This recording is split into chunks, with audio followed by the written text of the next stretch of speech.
Y ahora con ustedes su segmento Aquí entre nos, un mensaje al estilo de conversación para que ministre su corazón. Bueno, efectivamente, ayer empezamos una serie de estudios de acuerdo a las preguntas que nos hacen constantemente en diferentes plataformas con relación a los frutos del Espíritu Santo. Y hay que notar que son cosas diferentes, aunque el Espíritu es el mismo. Hay dones, hay frutos y hay manifestaciones. Ahorita estamos ocupados en los frutos. Más adelantito hablaremos de los dones y después de las manifestaciones, que son incontables, fidedignas o emocionales. Y aquí es donde queremos enfatizar a través de este pequeño estudio. Quiero aclarar y enfatizar: yo no estoy aquí para enseñarle nada a nadie. Yo estoy aprendiendo cada día. Mi obligación es para con mi congregación, la congregación que Dios ha puesto bajo mi cargo, de enseñarle, de instruirle, de que se aparten de malas doctrinas. No juzgo a ninguna de ellas, no juzgo la organización, juzgo la doctrina, la enseñanza que pueden tener. No las personas. No me interesa la vida personal de nadie, me interesa la doctrina, es todo. Por ejemplo, características de la G12, dentro de otras herejías que se están dando dentro de las iglesias. Y es importante entonces aquí sacar adelante las doctrinas de manipulación colectiva, que se asocian usualmente con las manifestaciones del Espíritu, pero no son manifestaciones, son emociones incitadas y manipuladas. Los frutos del Espíritu y los dones del Espíritu son reales. Y nadie puede oponerse a que hay dones espirituales y que hay frutos espirituales. Con lo que hay que tener cuidado son con las manifestaciones, entre comillas, espirituales.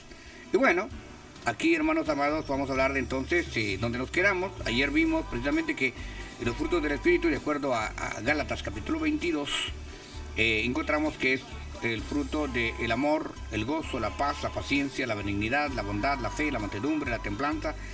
Y estos frutos nos hacen completamente libres. Ayer llegamos a el gozo, por ahí nos quedamos, y quisiera recapitular para desarrollar las características del fruto del Espíritu Santo.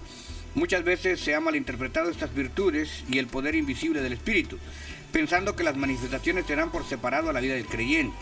Pero no, las manifestaciones son características unidas y van juntos con los frutos que el cristiano debería dar. Si alguno dice tener amor, debe manifestar gozo, porque el gozo es el resultado del amor, es decir, el amor es la cuna del gozo. Si existe el gozo también debería haber paz.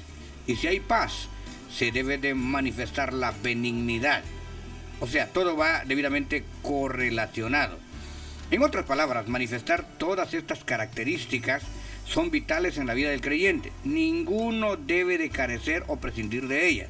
Si es que el Espíritu Santo verdaderamente mora en el creyente, todo se va a notar, no por el don, sino por el fruto, que se manifiesta a medida de que el creyente se va desarrollando. Eso lo dice Juan capítulo 3 y su verso 34. Así que como todo es completo, el fruto del Espíritu también es completo, para perfeccionarnos. Es que hay alguna ley que pueda quitar o prescindir de los frutos del Espíritu. Ninguna ley. Los que están en el Espíritu no están sujetos a ley. Los frutos lo manifiestan. Gálatas 5:23. Pero si alguno de estos falta, es porque el Espíritu Santo no mora en el creyente. Ningún árbol bueno puede producir malos frutos. De la misma manera, ningún árbol malo puede producir buenos frutos, ni ningún árbol bueno puede tener malos frutos. Mateo 7:17. Si hay algún inicio de obras de la carne, es porque todavía no ha habido un nacimiento de nuevo. Los frutos son los siguientes, muy importante. El amor, desde la traducción del griego ágape, en el sentido del amor de Dios, exonerando el amor filial y el amor eros. El amor ágape, que es lo que nos corresponde en cuanto a lo que nos atañe en el estudio, significa efecto, buena voluntad, amor, benevolencia, espíritu afectuoso, la habilidad de tener una determinación intrínseca, o sea, de lo profundo del corazón, amar a pesar de. Es decir, soy hijo de Dios. Él me amó y yo debo de amar, independientemente de lo que yo esté pasando. Esto es bastante difícil, pero es una determinación que va creciendo a medida que el Espíritu nos va sustentando. El amar a gente que no queremos. Pablo empieza la lista del fruto con el amor ágape, amor que realmente hace que el resto de las manifestaciones sean una consecuencia. Sin el amor no pueden haber más características del Espíritu Santo, porque el amor abre la fuente y es una consecuencia natural y lógica, porque si existe el amor, también existen el resto de los dones que son características de un nuevo nacimiento en el Espíritu. El amor es un don de Dios, es un atributo de Dios. El amor es la esencia de Dios, primera de Juan capítulo 4, verso 8. El amor es la base fundamental para la manifestación de los dones ministeriales. De acuerdo a primera de Corintios 13, del 1 al 3, habla de toda la inmensa hegemonía del poder del amor. Según Colosenses, el amor es la virtud de que todas las características en perfección se van afinando, como en las versiones traducen. El amor es un vínculo de perfección, un vínculo perfecto. Y el amor es el cumplimiento de la ley. Así que el cumplimiento de la ley es el amor, de acuerdo a Romanos 13:10. El amor tiene la virtud de vitalizar y de poner en acción la fe. Maravilloso es el amor. Así que no tratemos nosotros de cambiar, porque todo efecto humano no fructificará. Abandonémonos a las manos de Dios, y a medida que obligamos a nuestra conciencia a pensar, a adorar, a servir y a buscar de Dios, el amor se va a ir derramando consecutivamente en nuestros corazones, de tal manera que los frutos, como la palabra lo dice, será la frutificación de la verdadera unión en el Espíritu. Hago un paréntesis para hablar de algunas manifestaciones. Las manifestaciones son hermosas. El hecho de temblar, llorar, brincar, patalear, tirarse al piso, pudieran ser algunas manifestaciones equivocadas o fidedignas, pero esto no serviría de nada, un éxtasis colectivo, si la vida del creyente no ha cambiado. Terminaría en simple emoción, show y expectación. Pero el verdadero amor es lo que hace que el creyente manifieste la gracia de Dios, no solamente en una celebración de asamblea o en un culto correspondiente, sino que manifieste la esencia de la lealtad a Dios en todas las esferas de su vida. Y esto es lo que Dios quiere. No que temblemos un rato delante de los demás, sino que por amor temblemos todo el tiempo, por respeto a su palabra. Y busquemos el apartarnos del mal para seguir el bien. A esto se le llama santificación. La santificación no es algo que el humano logra, es algo que Dios vierte. Santo quiere decir apartado. Cuando la persona se aparta, se santifica, se aparta de lo malo para consagrarse a lo bueno. Este es el don más maravilloso del amor de Dios. Acto seguido, después de experimentar la plenitud del amor, el hecho de que nuestro Señor Jesucristo nos haya enseñado la cúspide del amor, el hecho de perdonar a sus verdugos. Tal parece que Esteban estuvo muy consciente de eso, haciendo lo mismo antes de morir.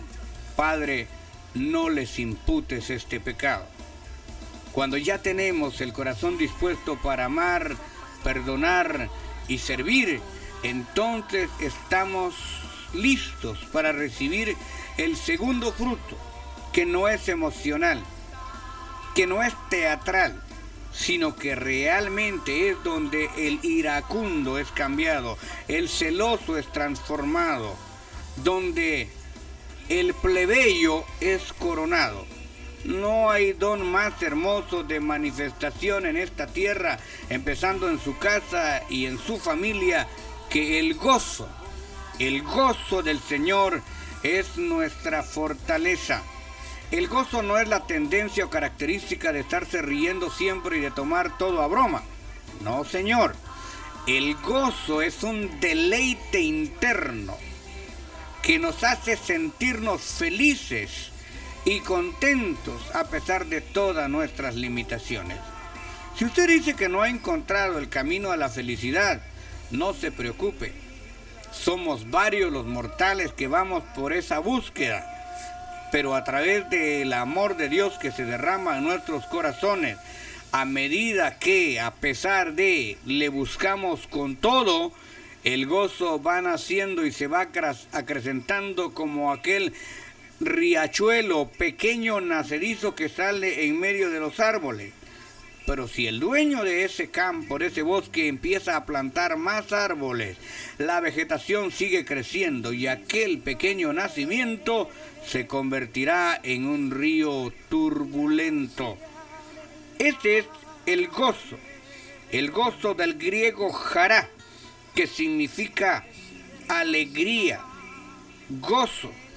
De allí el infinitivo heroín, regocijarse, estar contento, gozoso, estar lleno de gozo, inmerso en alegría. Este verbo se usa en el Nuevo Testamento. El gozo tiene que ver con la alegría permanente del individuo que cree en Cristo. Como todos aquellos que somos llamados por Cristo, estamos dispuestos a experimentarlo. Es entrar en una novedad de vida, una calidad de vida basada en la palabra de Dios con relación a su Hijo como único medio para llegar al Padre Celestial. El culto del Antiguo Testamento rebosaba de gozo, y esto se expresaba en fiestas tumultuosas, en celebraciones multitudinarias, donde se prestaba todo el servicio a nuestro Señor Jesucristo.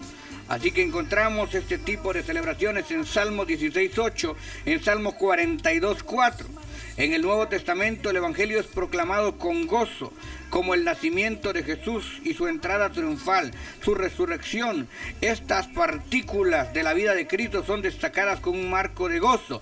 Allá en Lucas 2 y su verso 10, en Marcos 11:9, vemos cómo los ángeles no vienen tristes, no, traen buenas nuevas de gran gozo.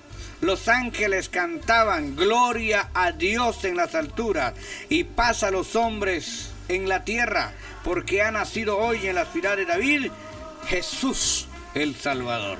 Como ustedes pueden ver, desde el mismo inicio del nacimiento de nuestro Señor Jesucristo, entra en el Nuevo Testamento el gozo, la alegría, el buen carácter, la hegemonía. Esto fue algo realmente extraordinario. El gozo del cristiano está tan inclusivo y permanente que puede sentirse al describir la voluntad de Dios. Cuando Jesucristo entró a Jerusalén cabalgando sobre un pollino, la gente rebosó de gozo, cortaban ramas, ponían las ramas tipo alfombra para que cabalgara el rey, se quitaban sus mantos y decían: Hosana, Hosana al que viene en el nombre del Señor. Y el Señor Jesucristo no los mandó a callar. Era una muestra gloriosa del gozo en la celebración, pero también había gozo en la comunión. Así que podemos ver todos estos pasajes que nos hablan del gozo del cristiano.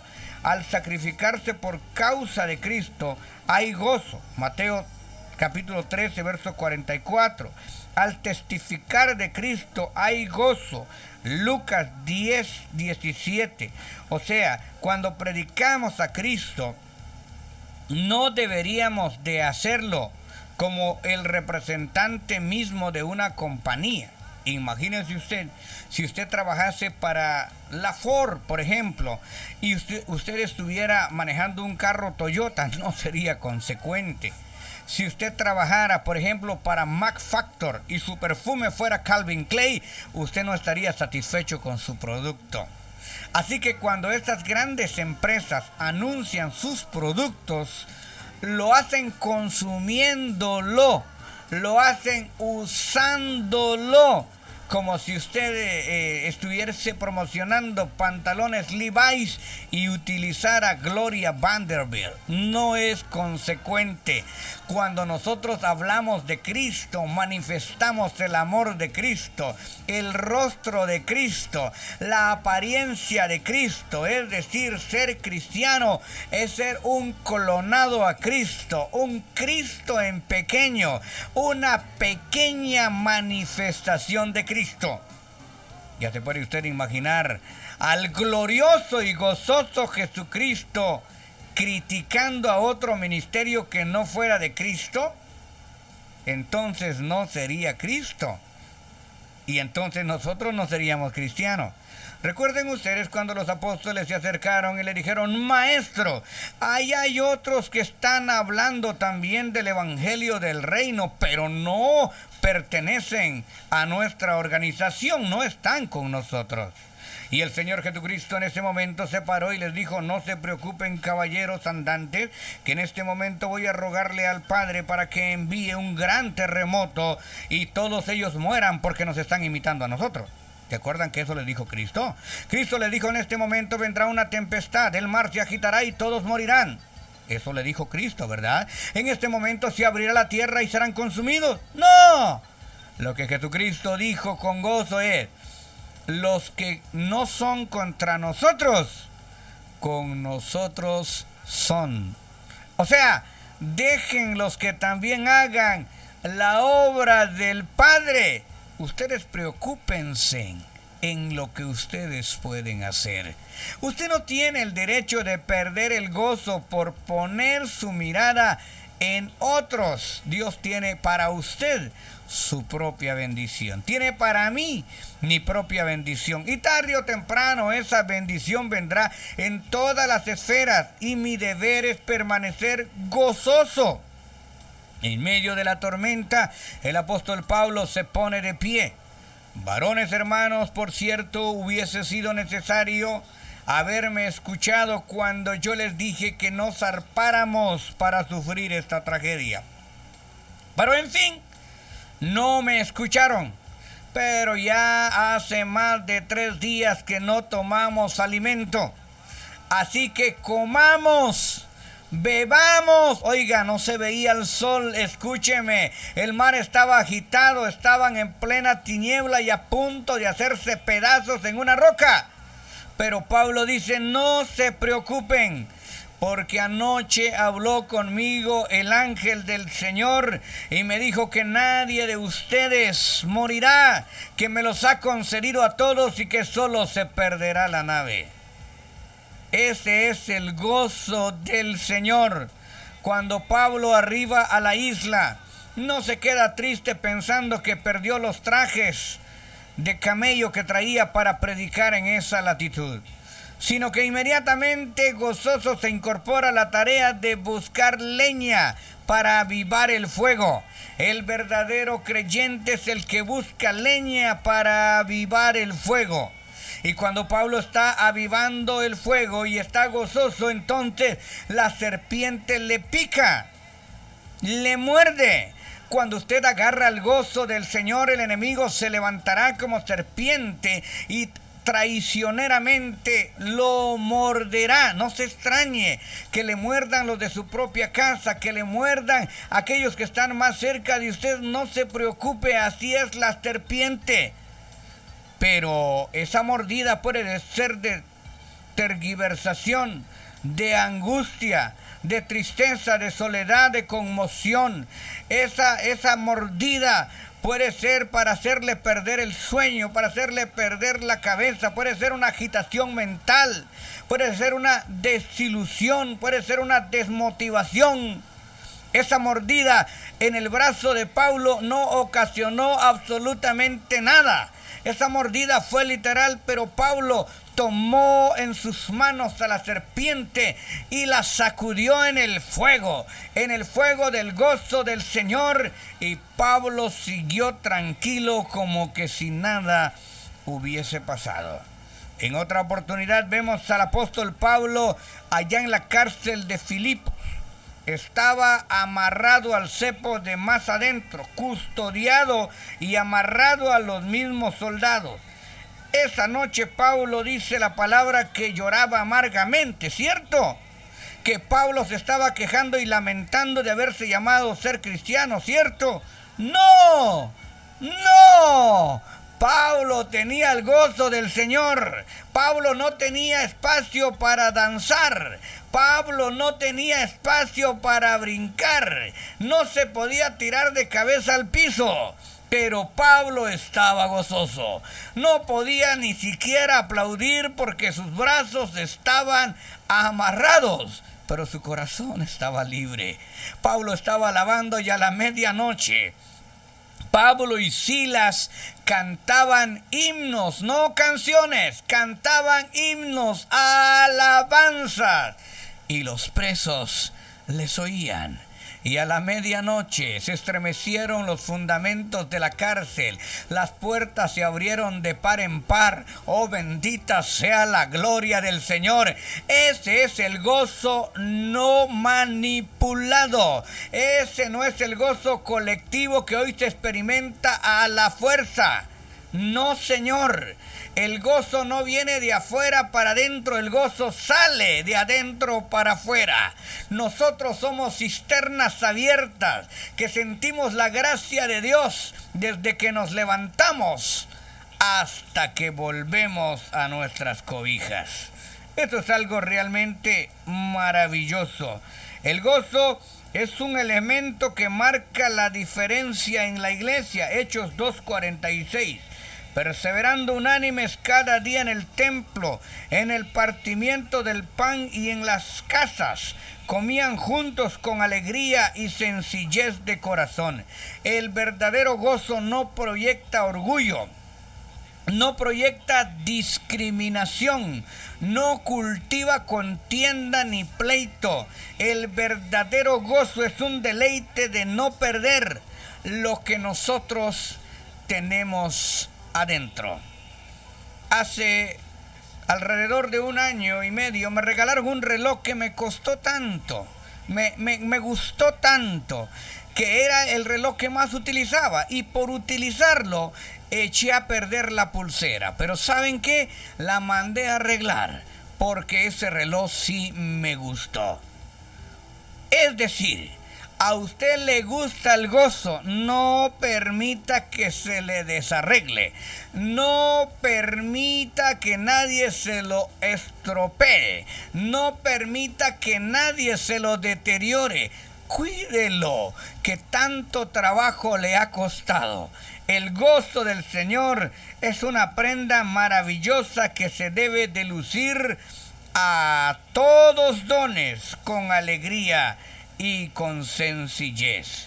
La palabra del Señor dice que a pesar de la persecución en Antioquía, los discípulos estaban llenos del Espíritu Santo y de paz. Hechos 13:52. Había gozo a pesar de la persecución. Y usted puede decir, mi querido hermano, yo no estoy siendo perseguido. Posiblemente no está siendo perseguido gráficamente, físicamente, aunque nadie sabe. Pero usted y yo, desde que decidimos servir a Cristo y decirle al enemigo que no, vamos a ser perseguidos constantemente. Por causa del amor de Cristo, somos contados como ovejas al matadero. Somos muertos cada día, pero el Espíritu Santo nos sustenta. Y el gozo del Señor es nuestra fortaleza. Lamentablemente no podemos seguir con la paz, la paciencia y la benignidad. Pero esto, si Cristo no ha venido para el día lunes, nadie nos lo va a quitar. Porque ya aprendimos a comer Biblia y Biblia vamos a dar. Queridos y apreciados hermanos, apenas hemos pasado con el amor y el gozo. Ya viene la paz. Mi paz os dejo y mis pasos doy, no como el mundo la da, sino como yo la doy. Pero en este momento, independientemente de lo que estés pasando, de lo que esté aconteciendo en tu vida, recibe un abrazo. No un abrazo mío que de nada te sirve. Un abrazo del poder del Espíritu Santo. Un abrazo de amor de aquel que te amó. De aquel que te amó más que tu esposo, más que tu esposa, más que tu novio, que tu novia, que tu padre, que tu hijo, que cualquier familiar relativo inmediato. Un abrazo de aquel que te amó de tal manera que se entregó para dar su vida por ti. Y si aquel que murió por ti fue capaz de dar su vida, ¿cómo no nos dará todas las cosas que nosotros necesitamos? Este es el momento de olvidar tu condición y de pensar en las promesas. No veas la dificultad, no veas el problema por grande que sea.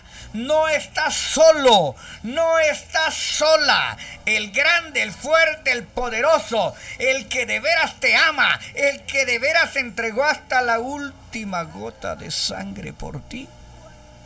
Él te está abrazando en este momento. No pienses en la dificultad, piensa en la promesa. Vive en la promesa.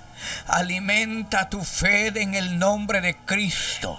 Yo te ordeno en el nombre de Jesús, a ti que me estás oyendo en este momento, yo te ordeno en el nombre de Cristo que te agarres de la promesa, que te agarres de la palabra, que disfrutes la palabra, que te llenes de la palabra y que sientas ese abrazo de conmoción, ese abrazo de fortificación, ese abrazo de amor, ese abrazo de cariño que te está mandando el Señor. ¿Que qué? ¿Que no eres digno? ¿Que qué? ¿Que no eres digna? ¿Que qué? ¿Que no te lo mereces? Ese es el demonio de culpabilidad que está arrastrando a muchos creyentes al infierno, porque se han creído lo que el diablo dice de ellos. Porque se han creído que son inútiles, porque se han creído que son pecadores, porque se han creído que no tienen perdón de Dios. Pero el que murió por ti, el que te dio el fruto del amor, dice que no hay nada imposible para Él y que no hay un solo pecado que Él no pueda perdonar si tú te arrepientes.